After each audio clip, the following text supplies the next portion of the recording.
Chronically speaking, we're broadcasting today from Rome and Australia, by the way, and I have a special guest today, Linda, which is doing fantastic work regarding migraine advocacy and empowerment. And I will let you introduce yourself. Yeah, well, thank you so much for having me. So my name's Linda. I'm about 52 years old and I live in Australia. And I had my first migraine at 11 and then on and off for a few decades after that. And because they didn't come very often, they didn't really impact my life. And as a result of that, I never really made a huge effort to understand my diagnosis. But around about the time I was about 48, I noticed that the pain in my eye, which was usually a sign that a migraine was coming, it stayed permanently on 24/7 and it hasn't switched off for 3 years now. And also on top of that, the migraines started coming one after the other until eventually more than 50% of my life was migraine. And it just it diminished everything. I stopped working, I stopped driving, I stopped parenting, I stopped socializing, and life got pretty tiny until eventually Linda disappeared and all that was left was migraine. I'm so sorry to hear that. Well, it's better now because what happened was most of the doctors pretty much told me you just have to learn to live with the pain. This is something that you're born with. The condition migraine is not curable. It's just something that you have as part of your genetic makeup. And I believed them. I believed them for years, and I became a victim of circumstance. And depending on the lottery of what doctor you get, I got good experiences and bad experiences, and I just had to ride it out. But then one day, I kind of got lucky. The neurologist that I went to see kind of gave me a bit of a kick in the bum, and he said pretty much the same thing. There is no cure. There's not much else we can do. We will try Botox, but really what you have to do is you have to become your primary healthcare provider. You have to get out of bed. You have to start making lifestyle changes. You have to change your mindset. And that day, I was with my husband because I was so sick I couldn't even get there on my own or catch a train or a bus. We got into the car after the meeting, and my husband said, "Oh, isn't it wonderful to meet a doctor that just, is advocating exercise instead of just writing another script for medicine?" And I went off like a rocket. I was so angry. I was so disappointed. I so wanted a magic bullet or a magic pill that would make my pain go away. And I remember calling the neurologist every rude word in the dictionary. I called my husband rude words. We got home. I slammed doors. I went to my room. I refused to come out for dinner. But then somewhere around about 2 o'clock in the morning, I woke up and I remembered something else the neurologist had said to me, which is that you will always be a combination of Linda and migraine. You used to be mostly Linda with just a little bit of migraine, but at the moment you're almost all migraine with just a little bit of Linda. And what you need to do is you need to get the balance back. And I think that the way he put it resonated because at that moment in my life, after literally years of living in my bedroom feeling sorry for myself, the thing that I was most depressed about was that I had lost my sense of self. I'd lost Linda. Linda along the way had disappeared. I didn't recognize the sort of shadow or the shell of myself that I'd become. And because he said it that way, it's going to sound kind of weird, but I kind of put out to the universe, well, what would Linda do to solve this problem? And Linda replied in my mind, and she said, you trained as an architect, you worked as a project manager, you were studying your PhD, you would get out of bed, you would use your skills and you would turn it into a project and you would research and you would not stop until you got better. And the very next day, I went from being like a healthcare loser to a healthcare learner. And straight away, I stopped being a victim and I started to heal. Like literally the very next day, I realized that I could make a difference in my life and I didn't have to be in pain all the time. And if I was in pain, I could separate the suffering from the pain. And it just became this mind shift that shifted everything for me. And from that day on, the pain didn't always go away, but I didn't cry about it as much and I didn't rage against it. And I didn't just roll over like the doctor said and just learn to live with it. Equally importantly, I became more and more empowered with my understanding of what my diagnosis was. And because of that, when I next went to another doctor's meeting, when she told me there's nothing left that we can do, and I started sobbing and saying, but my life is falling apart, I'm worried about all the things that are going wrong, she handed me a box of tissues. And she said, "Look, I'm really busy. You've got 2 minutes to cry, and then you have to pull yourself together and get out." And at that time, I was so shocked and so upset. But now when I look back on it, I have to accept some responsibility for that as well. I let her sort of railroad me because I didn't know any better. I didn't understand my diagnosis. I didn't understand my treatment options. And I realized I haven't stopped talking. Sorry. This is wonderful. Go on. Okay. And so on that day, that was probably one of the worst doctor's experiences I had, because I was just a complete and utter victim of circumstance. And I cried for 2 minutes, and then I pulled myself together exactly like she asked me to. I walked out of the doctor's office, I paid the bill, and I went home. But that will never happen to me again, because the next time I go into a doctor's office and they tell me there's no other options and there's nothing left to try, I'm going to say, well, actually, I've been doing some research and here's what I've learned about migraine. And I think after 9 months of starting to pull myself out of the dark hole and realizing that you can heal yourself, something else changed within me, which was that I realized I could probably help others do the same thing. And when I started to research all the different things about migraine and how to help myself, I realized there was a bit of a gap in the market, if you like. There was either very intense sort of factual information that was written by scientists about migraines and the diagnosis, or there was the chat groups on social media. And they were both great because I needed that hard fact, but it was very dry and it was very hard to follow. And especially when you're in pain and you're very tired. But the other end of it was equally difficult because it was people almost gossiping about their illness. And whilst it felt very validating to realize that I wasn't alone and that they were saying the same sort of things that I was feeling, what I didn't get was how to move forward from that. What do I do with that? And so I guess the blog for me really started about trying to save myself. It was about pulling myself out of depression and realizing that I wasn't alone and that I wasn't a victim anymore, and I could show the world that I was pulling my health together. And the longer that it went, because it's only really been about 4.5 months now, but people started joining the conversation. People started saying that's worked for me or that hasn't worked for me. And it was a sense of community that started to build on the blog that keeps me going. It's not the migraines, it's not the health, it's the joy that comes from knowing that people are getting it and that they feel seen and they feel understood and they can participate in the conversation in a way that I sometimes wonder that they missed out on before because that forum wasn't always there. Thank you so much for sharing. I think we share a lot of commonalities with our stories, Yep. and you and I are considered kind of an empowered patient or empowered patients. What's worrying me is that we are a minority. So this is going to sound weird, but one of the things that I notice with the blog is that I can see how many people read it, for example. And then I can see how many people press like or they comment. And what I can also see is whether people are opening the links that I'm recommending. So I can say, here are the exact videos that I watched for how to breathe better that made an instant change in my life. And I, like you, am worried that people are not pushing the button. So even when they're gifted sort of the help to start the journey for themselves, I think they've been so conditioned to be victims almost that they don't believe in themselves enough to push the button and start the progress to heal. I think, it sounds a bit like a conspiracy theory, but I almost feel like the system and the medical profession has set it up in a way that they just don't realize that they have options anymore. And if I could say one thing to people that are listening tonight, I know how hard it is. I know how lonely it is. I know how much it hurts. I've been there for years.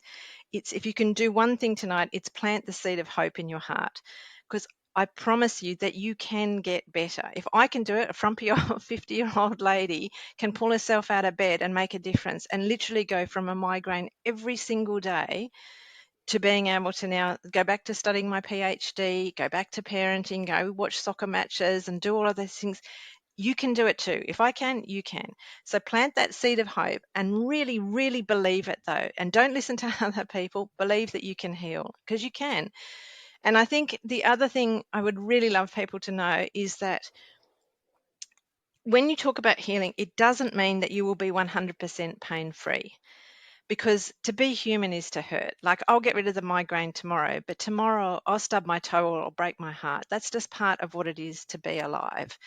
But if you can reshift or recalibrate your relationship so it's less about reducing the pain and more about increasing the joy, you'll find so much more satisfaction out of life. And if that joy comes from feeling the sunshine on your shoulders in the morning while you're having a cup of tea, take it and make it work for you. Enjoy that moment. Stress less about whether or not you've got a number 3 pain level in your eye, and focus on that sunshine or that puppy dog that's at your feet. Because I think the biggest mistake I made was overemphasizing my relationship with pain, and then that becomes your whole life. And if you can just say, you know what, not today, migraine, I'm not interested in the numbers game anymore. It is what it is. You're trying to protect me. You're doing what you need to do to save my body, but I'm just going to focus on the sunshine. I'm going to look out the window and enjoy the moment. And truly, truly, truly, life does get better. It really can. It's very inspiring. Thank you. Can you share a bit of this methodology that you came up with that empowered you and you're also using in your blog to empower others? Yeah, I think for me, it was about celebrating baby steps. So don't go all out to try and do everything. So when part of why I was so angry with the neurologist is he gave me this huge to-do list. You've got to meditate, you've got to do yoga, you've got to do cardio. Well, cardio was just ridiculous. I've never done cardio in my life, and there was zero chance that someone who struggles to have a shower in the day is going to suddenly start jogging stairs. That was just absurd. And because of the way it was presented, instead of just throwing out that one idea, I was tempted to throw it all out. But instead, I said, no, you know what? I'm going to have a go, but I'm going to do this slowly on my terms. And so you try and do something the way I did it was a little program on my fridge, do an activity morning, noon, and night. You can choose which that activity be. It might be a meditation, it might be a walk, it might be stretching your neck muscles, it could be whatever feels right in that moment. But make a commitment that 3 times a day, morning, noon, and night, you will try something. and and listen to your body. So for example, he was really big on yin yoga, but to me it felt like a real failure to get out of bed and then lie on the floor. But then I discovered chair yoga, and as weird as it sounds, I suddenly felt empowered again because I was sitting upright and I was doing the stretches that were required, but I didn't have to be a human pretzel on the ground. And I learned that if I bent a certain way and it made me feel like I was going to throw up, just stop, don't do it. And move to the next thing. And if you can build that routine into your life, then what feels impossible on day one slowly becomes normal. And so now, 9 months later, I start every morning at dawn with stretches. I will go for a 40-minute walk with the dog. Then I come home and have my breakfast, and then the day begins. And I've already done an hour of mindfulness before I've even started. So again, it's finding those baby steps, building in the routine, believing that it can work, and really having a go. Because I think the other thing that I wasn't very honest with myself is I would tell everyone I have tried everything. I can't heal because I've done it all and it's not working. I've done acupuncture, I've done this, I've done that. Part of the problem is until your mindset is right, you haven't really tried it. So even if you believe you've tried everything and you're not curing or healing, go back again, start again, but try and do it with optimism. And yeah, 52 years old. I've had a lot of lessons to learn, and it's been a very humbling experience, honestly. It resonated with me a lot because when I thought I'm going to get better, like I had this initial eureka moment and I said, yes, now I'm going to get better. And I went to the Chinese medicine expert. He looked at me and talked to me for 2 minutes and then he told me, like, come back when you're ready. You're not ready to heal. And And this and I was think, a strong moment, yeah. yeah, I think that's a big part of what you were saying, that we're in the minority. Again, it's a mindset thing. It's still very doable. It's just Yeah, you have to be ready for that change. Like I look back and sometimes I feel like I wasted 2 years of my life because I just lay in bed feeling sorry for myself. But in other ways, I think that's what my body needed. My body needed those 2 years to just, I didn't even realize how stressed I was until I started to heal. And I think, yeah, the time will happen for each person and it will be different. And I think part of the problem with healing though and chronic pain is there's so much shame and there's so much guilt around it as well, that when you start to heal your mind and your body and your spirit, you have to try to really let go of some of those negative narratives that we build into our stories. So for me, not working was bad, but it was worse than that. I wasn't generating an income. I wasn't providing for my family. So the lying in bed just we got worse and worse thinking about that. And I think yeah, at some point, if you can separate from that and you can just concentrate, put yourself first for a little while and really try hard, it is doable. And the issue of victim trap is kind of repeated in your story and my story and many other stories. Do you think that it really is like this moment when you press the button and says, I'm not a victim anymore, or it's more of a journey that you can kind of structurize in some way? I think for me, it was the neurologist giving me the kick in the butt and saying, it's on you now. Like, we've done what we can do. It's up to you to make the changes. And I think that's part of why I was so angry that night, because that's not what I wanted to hear. But then on another level, I think at midnight, another part of me realized, in that night, I have to do this. This is on me. And then I did. It was literally a switch that flicked for me, that I got up the next day and changed.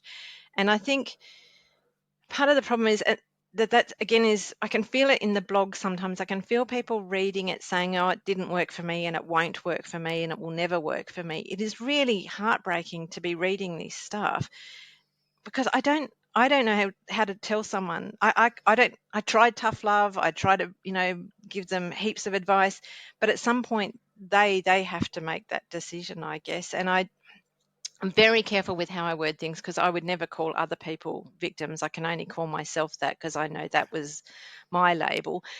In the same way that I refer to myself as shifting from a healthcare loser to a healthcare learner, each person has to decide for themselves where they sit on their journey. But I think, again, it comes back to this narrative. For a long time over this last year, I've kind of imagined that healing is a long journey and it takes a long time. But another part of me is starting to think that's a dangerous narrative in itself. If you start to believe that you're going to be doing this forever, kind of thing, there's another part of me that, yeah, I did start healing literally overnight because I made that shift in my mindset. So I think it comes down to what your destination is. If you're looking for that 100% pain free, then it is going to be a long, hard journey. If you are just looking to recalibrate your life enough to find some new joy and reduce your relationship to pain so that it's not about suffering, I think it can happen overnight. You know, I have this strong belief that I extensively wrote about in my books and blogs as well, that you have to have this moment when you're sick of your sickness. And one of the greatest challenges for me in my project is to safely bring people there, because you can create the best empowerment program or facilitate the community, but many people are not ready to get better. So, what do you think about that? Yeah, I think I'm spoilt in the sense that I have a supportive family. I had the ability to take time off work to heal, without losing our house and still being able to eat and things like that. So I think it is hard to say it as if everyone can just make the decision to do a healing journey. And for some people, there are single mums in Australia that are struggling to pay rent. It they have to go to work every day. It's not an option. So for a lot of people, they just, yeah, they don't have the option. So it is hard when you write to remember that everyone's life circumstance is different. We all share the chronic illness, but the reasons for it, the symptoms for it, the extent to which our marriages are failing or our mortgages are at risk is different for every single person. And I think that is also why it's very empowering to have that sense of community, but always remembering that we're all on these separate journeys. And one of the things I often say is, it's your brain, it's your pain, it's your journey. And for better or for worse, really. And at the end of the day, I think, look, I said before about planting the seed of hope. In a weird way, I see that as my role, is just to throw as many seeds out as possible and just hope like crazy that some of them will sprout. And so on the blog, I tend to move around a lot. I'll spend one day where I'll talk very specifically about something like Botox treatment for migraines and how it works or doesn't work. The next day, I'll just talk about how I had a bit of an epiphany having a cup of coffee the next day. Or recently, I talked about how I'm a very shy person and I went to the hairdressers. I did everything I could to break eye contact and hope that she wouldn't talk to me. She got gossiping about migraines of all things. So by the end of the half-hour haircut, we were just like best buddies and we were exchanging phone numbers and data. And I realized that, it was a real lesson for me that if you open yourself up sometimes to the universe, it'll come when it needs to. And I came home and I blogged about it. And so again, it's this idea, I guess, of just throwing out as many seeds as I can. So whether it's success stories for other people, whether it's the hardships that I'm feeling and why it's harder than I expected to go through these things, or tips and tricks, hopefully something will stick. Okay, that's super interesting because I think that when patients suffering from any chronic condition are making this transition that I want to empower others, then they kind of fall into the schablons that we see around us in social media and what we watch online and say, okay, I have to go in this path. I need to be this sort of influencer. But what I like about your way is actually you're just being yourself and sharing your successes. Yeah, I think I was similar. So before I started the blog, I looked at what other people were doing and it didn't feel authentic to me. I can't dance in front of TikTok and I can't take videos of me lying in bed crying because neither of those sort of resonated with me. And there's a place for both of them because it's great to see people that are suffering who are dancing around and have refound their joy. And it's equally validating to see someone in bed that's struggling because it's a reminder that this is our reality and that nobody except for us really understands it. But for me, I think my background is research and design, and I just wanted to write what felt right to me, which is that here's what I'm learning, here's how it works, here's how it didn't work, maybe it'll work for you. And because it's literally I don't know, like a diary of my journey as it's unfolding. And so I hope that, a year from now I can say I'm migraine free as much as possible and hand it over to somebody else who wants to post about their journey instead. I'd be kind of really excited if that was the end point. But if it ends up taking me 2 or 3 years, I will keep blogging my journey because it is still a little bit like shouting into the void sometimes, because even if you get your claps and your thumbs up and all the rest of it, it's still you calling out to these random names and logos on the internet. But when you get the feedback, it could be as simple as thank you for this, or you really get it, or you've made a difference, or I'm going to go and try this. That's enough motivation for me to get up again and do it again tomorrow. And you eventually have chosen a title that is the Mindful Migraine. Yep. So the mindfulness part probably played a huge role in your healing. Can you share what did you learn about mindfulness can help migraine, but maybe other chronic conditions?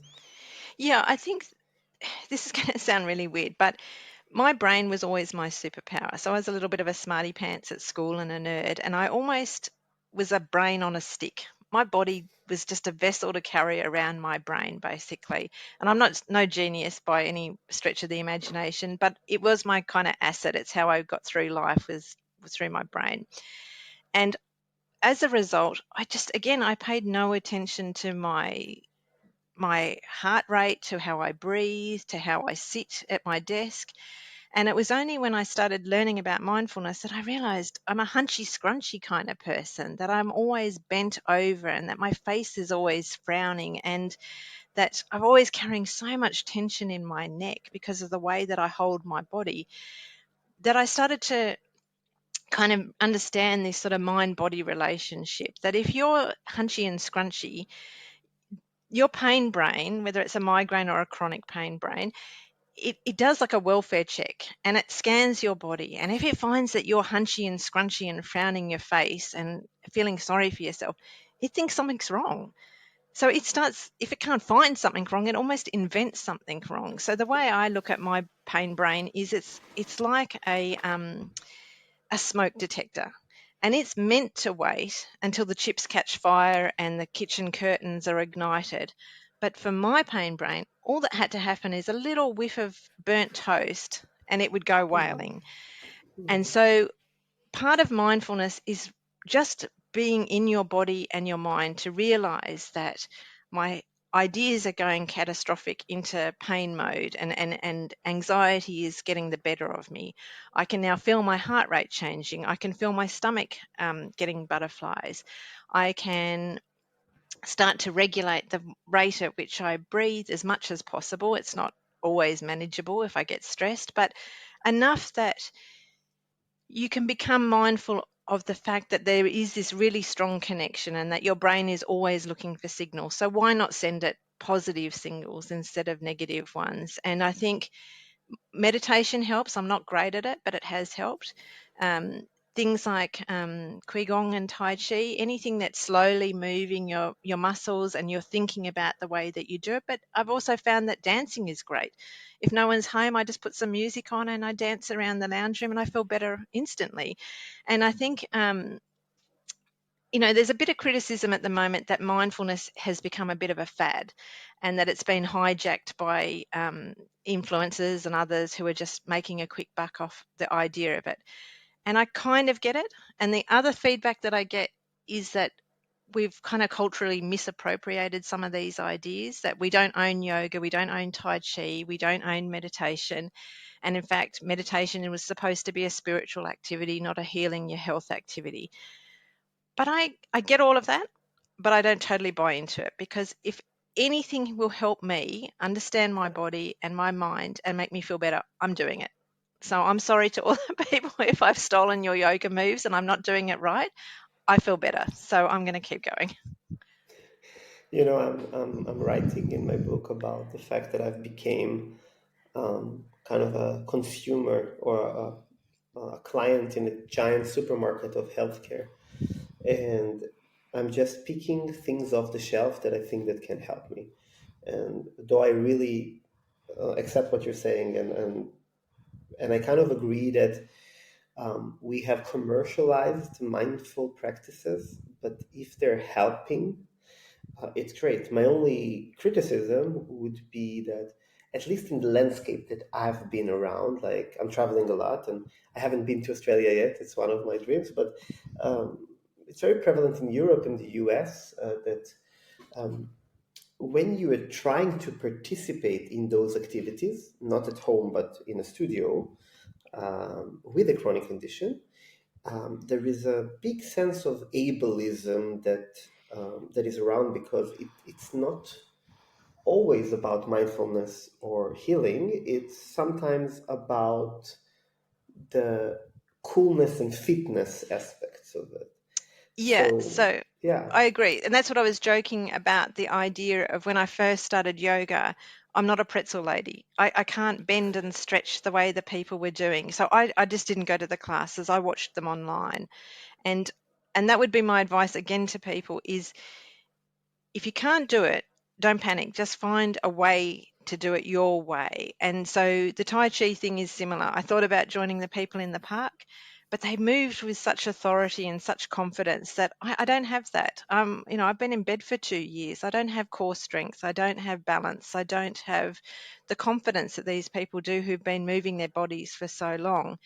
And this goes back to that idea of, do you throw it all out or you just accommodate it the way that you can? And that is my advice to people is, if you're not a pretzel person and you can't make the shapes that they're all doing, don't panic. Don't put yourself in a position where you feel like you have to keep up with them, because in Australia it's very much that. We've got all the lycra ladies, is what I call them, because they're always wearing the lycra and they're so incredibly fit, and I'm so proud of them, but that's not me.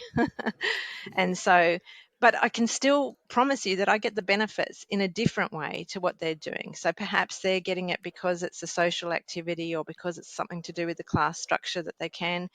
Maybe it's that they've got the time to do it, which shows to others that they're financially viable because they can take a day off to go to yoga classes at lunchtime. That's their story. I'm only really interested in my story. And this is a big point, I think, that we are heavily influenced. And when I spent most of my years in bed, Facebook started, but it was not mobile even yet, and we definitely didn't have Instagram. And today I feel that on the one hand you're less secluded because you are connected to the world, somebody who's been bed or home ridden, but you're also heavily influenced by society, and because everybody is faking such a great lifestyle, you even feel worse. So I wanted to ask you about this tension between, as you said, doing what you can to pushing yourself so you can get a bit better in what you're trying to do or get a bit better. Yeah, I think one of the things that someone pointed out to me is set your benchmark low. So don't worry about stretch goals, because we're not fit enough for that yet. So just make my goal for today to walk to the end of the street, because I know that I can do that. And then tomorrow, because I achieved that, I'm going to feel proud of myself because I achieved my goal. So now walk 2 blocks and go home. And I know that I can do that. So I will do that. It's not worth getting up tomorrow and saying, I'm going to set up my app and I'm going to walk 5,000 steps and I'm going to cover 2 kilometers, or I'm going to walk for an hour. You're not going to get there. And then you're just going to come home and feel like you've wasted your time and your energy. Set realistic goals, make them small. This is this thing I was talking about, baby steps, and celebrate them. You did it. Woohoo. You got to the end of the street. That's fantastic. And again, you know, the influencers will laugh. Okay, so be it. I'm proud of the fact that I made it to the end of the street, and I've been taking photographs of me at the end of the street when I first started, so that I could remind myself. And if tomorrow it's a really bad pain day, and they happen still, so I'm not cured by any stretch of the imagination, and I can't get to the end of the street, that's okay too. I've learned to be kind to myself.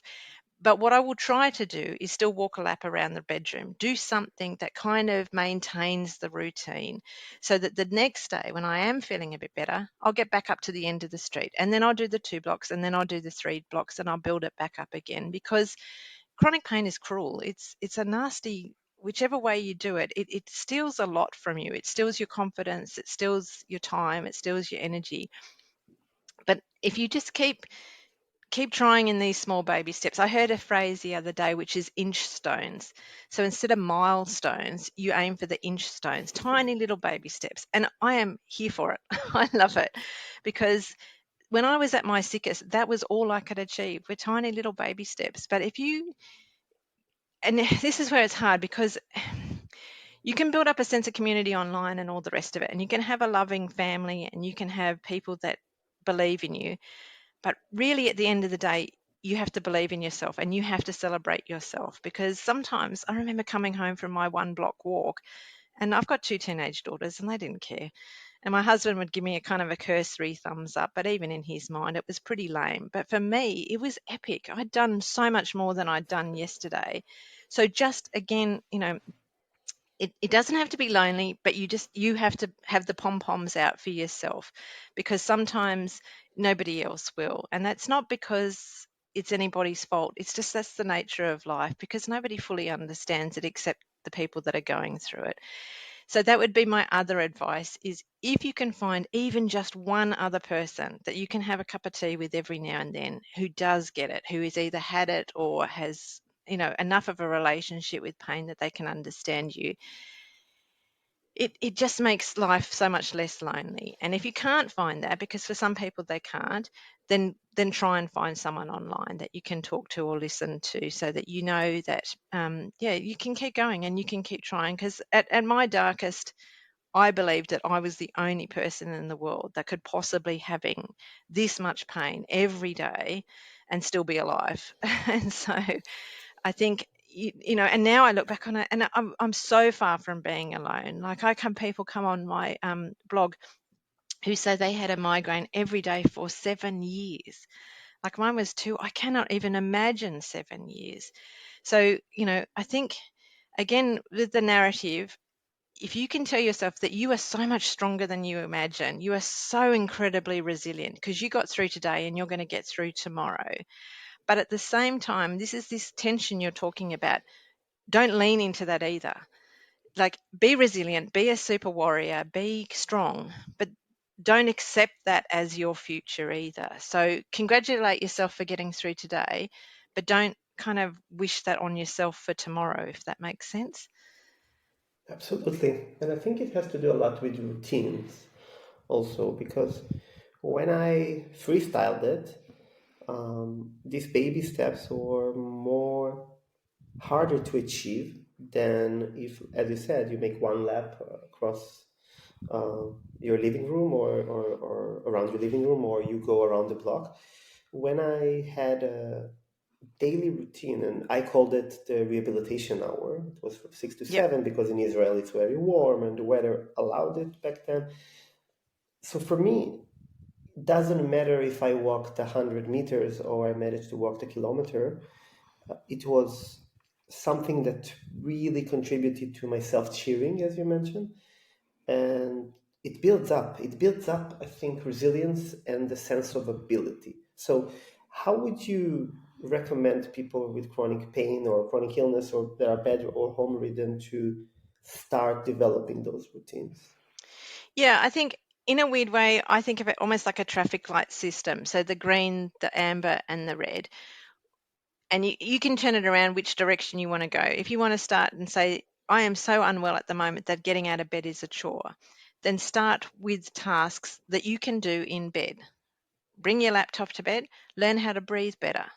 I'd never realized how much of a shallow, fast breather I was until I started to watch videos. So I was only breathing in the top half of my lung because I was always so anxious and in pain.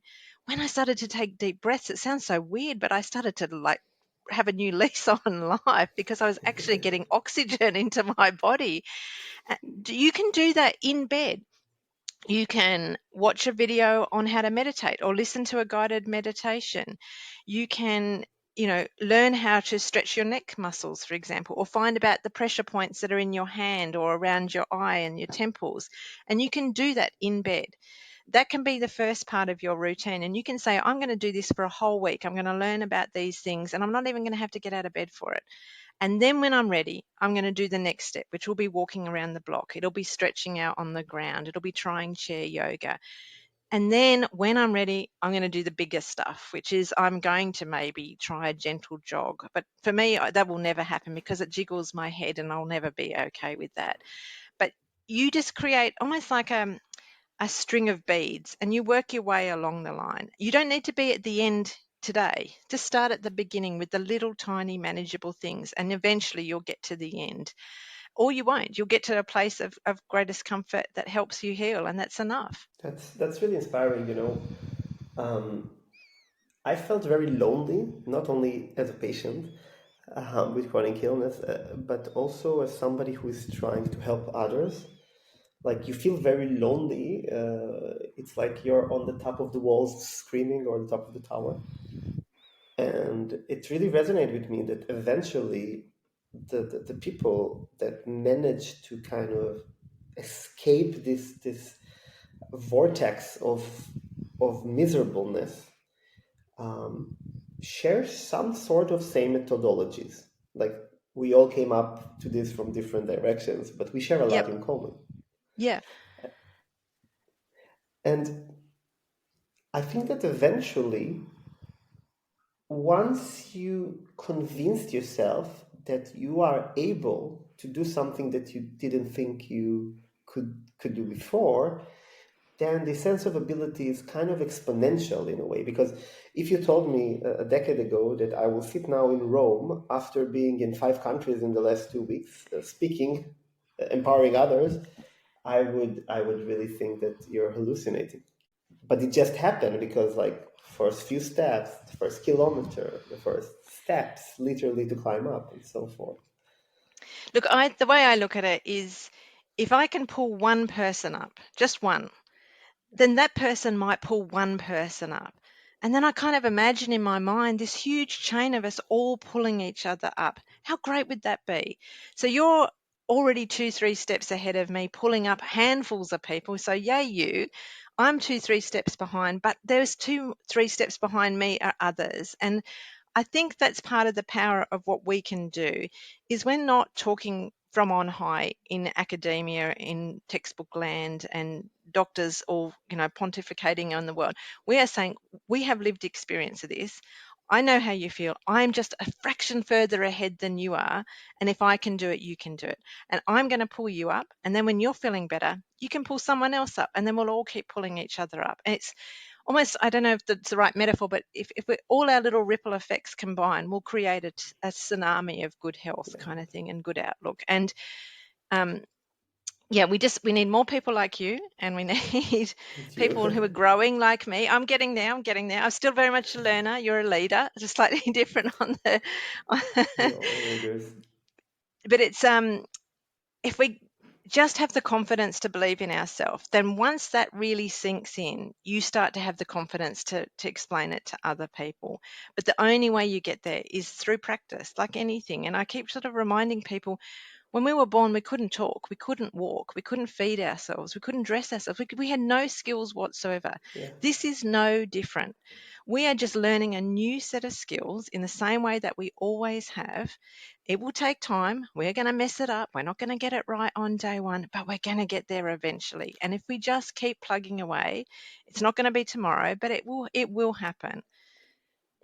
I think that your positivity is very infectious, and you just sparked some ideas in me that um, when you make this transition from kind of self healing to advocating and trying to pull other people along the way, we make this mistake more than often that we need to empower millions of people. And what you said right now really resonated with me.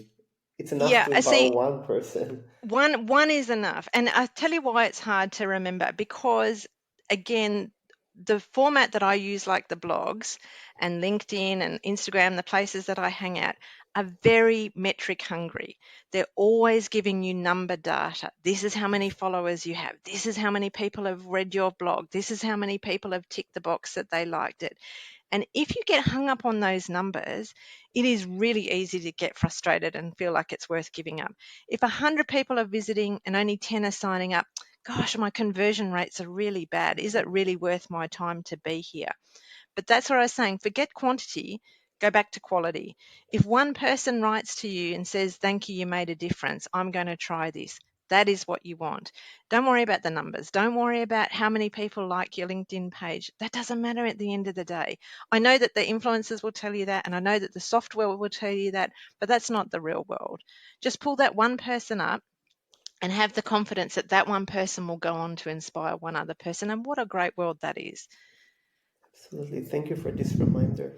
You're personally inspiring me, which is wonderful. And this is why I started this podcast, because I feel that these stories can really help people pull themselves out of their beds. And before I reach the last question for today, I wanted to ask you if you have anything else you want to add. For me, I just want to remind people again, plant that seed of hope. You can change and you can heal, and it might not be the way that you imagined or how you envisioned the journey ahead, but you can do it. So have a go because life, even if it's just a fraction of an improvement and you find a little bit more joy and a little less pain, isn't that worth it? Absolutely. Thank you for this. So, my last question is actually a question that you will ask me. You know, we have a little tradition that the last question is the guest is asking me whatever they like, putting me up on a stand, so to say. And do you have anything you would like to ask me? Yeah. So when we talk about this idea of the narratives that you tell yourself, for example, and you can look back and see how far you've come in the last 5 years, for example, you mentioned like you wouldn't have believed it, how surreal it is now. Where do you see yourself in 5 years? Wow, this is a very hard question for people with chronic illness, because when I ask some friends, they say, "Oh, I will be, 2 steps ahead in my management ladder," or, "I'll have a baby," or whatever.